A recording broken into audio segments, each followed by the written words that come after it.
नमस्कार, मैं तुलसीदास भोईटे। मैं जहाँ पर अब बैठा हूँ वो हमारे ऑपरेशन सिंदूर में जिसने अपने जान की कुर्बानी दी 9 मई को पाकिस्तान के खिलाफ लड़ते हुए अपने जान की कुर्बानी दी, मुरली नाइक, तेलुगु भाषा बोलने वाला लड़का, महाराष्ट्रियन लड़का, मुंबई के कामराज नगर नाम की झोपड़पट्टी में रहने वाला। आप देख सकते हो ये उसका घर है, छोटा सा एक कमरे के घर में वो रहता था। आप देखोगे तो बहुत ही छोटा सा कमरा है, वहाँ पे वो रहता था अपने परिवार के साथ। बगल में ही उसके पुराने घर से वो इस घर में अब किराए पे रहता था अपने परिवार के साथ। उसके दिल में बड़े बड़े सपने थे अपने परिवार को लेकर, और ख़ासकर उसका लक्ष्य था अपने देश के लिए कुछ कर दिखाने का। उस लक्ष्य की पूर्ति तो उसने अपने जान की कुर्बानी देकर कर ली। अब उसके परिवार का क्या हाल है हम जानते हैं और वो क्या बोलना चाहते हैं, क्योंकि एक ख़ास बात बताना चाहूँगा।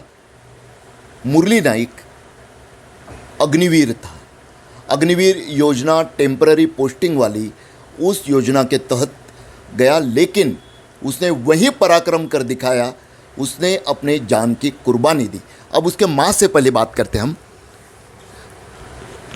अपने बेटा खोया है, देश के लिए खोया, क्या भावना है जब वो आपको पता चला तब से अब तक की?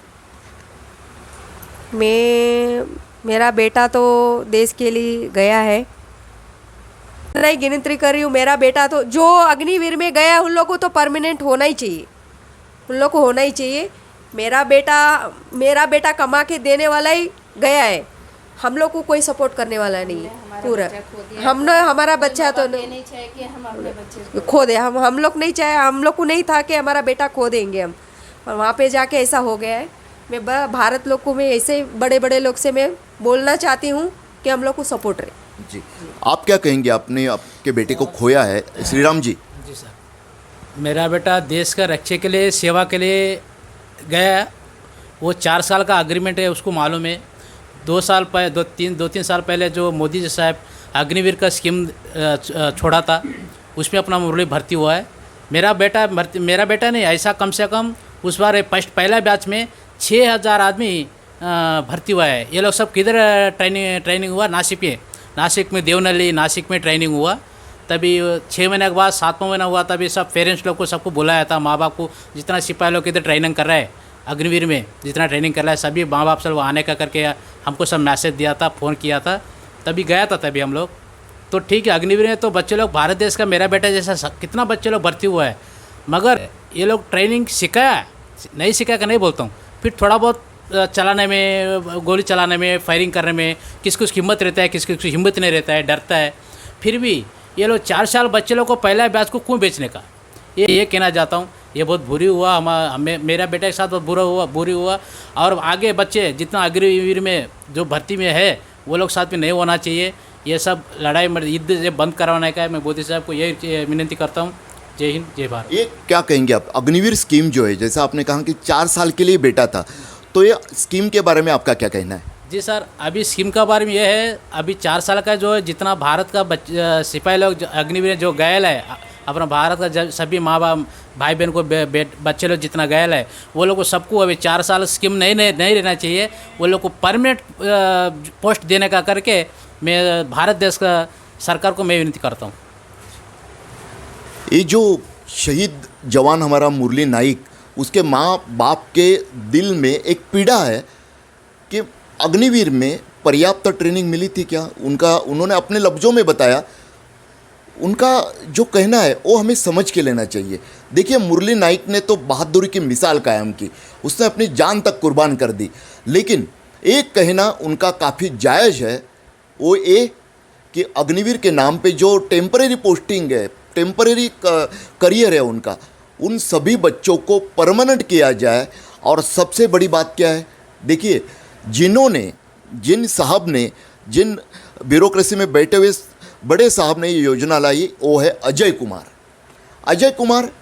1985 से अब तक 2025 तक हमारे केंद्र सरकार की सेवा में रहे। केरला से लेके दिल्ली तक बहुत बड़ी उनका कार्यकाल रहा। और वो अभी आखिरी उनका ये था रक्षा सचिव के तौर पे उन्होंने चीफ ऑफ डिफेंस बनाया, अच्छे अच्छे काम भी किए, लेकिन ये इन माता पिता को जो पीड़ा है अग्निवीर स्कीम, वो स्कीम भी अजय कुमार साहब के दिमाग की उपज है। उनकी रिक्वेस्ट जो है उसको थोड़ा आगे बढ़ाते हुए मैं कहूँगा कि अजय कुमार साहब 40 साल तक सेवा में रहे, लगभग 1985 से अब तक का उनका बड़ा कार्यकाल रहा, बड़े बड़े पोस्ट पे रहे। क्या अब आगे उनका क्या है, वो रिटायर हो गए? नहीं, रिटायर होने के बाद भी उनको 2 साल तक यूपीएससी कमीशन का अध्यक्ष बनाया गया। अब सोचिए, अब बड़े जो नौकरशाह है, ब्यूरोक्रेट्स है, उनके लिए इतनी बड़ी सुविधा दी जाती है, एक्सटेंशन भी मिलता है बड़ी पोस्ट पे, तो अग्निवीर के साथ टेम्पररी सर्विस का इस तरह का अन्याय क्यों? ये माता पिता के, शहीद के माता पिता है, हमारे प्रधानमंत्री जी, रक्षा मंत्री जी, सभी अगर मानवता के नाते सुने, बड़े बड़े नेता ऑपरेशन सिंदूर के बड़े बड़े जुलूस निकाल रहे हैं, और यहाँ पे इसके घर पे मैं सिर्फ एक पत्रकार साथ के कुछ लोगों के साथ बैठा हूँ। कुछ नेताओं ने उनको मदद की, लेकिन ज़िंदगी जीने के लिए उतना पूरा नहीं होगा। इन लोगों की पुकार सरकार सुनेगी, तभी ऑपरेशन सिंदूर के असली हकदार जो है उनको हम सही तौर पे श्रद्धांजलि अर्पित की, ऐसा कहा जा सकता है। तुलसीदास भोईटे, मुक्तपीठ,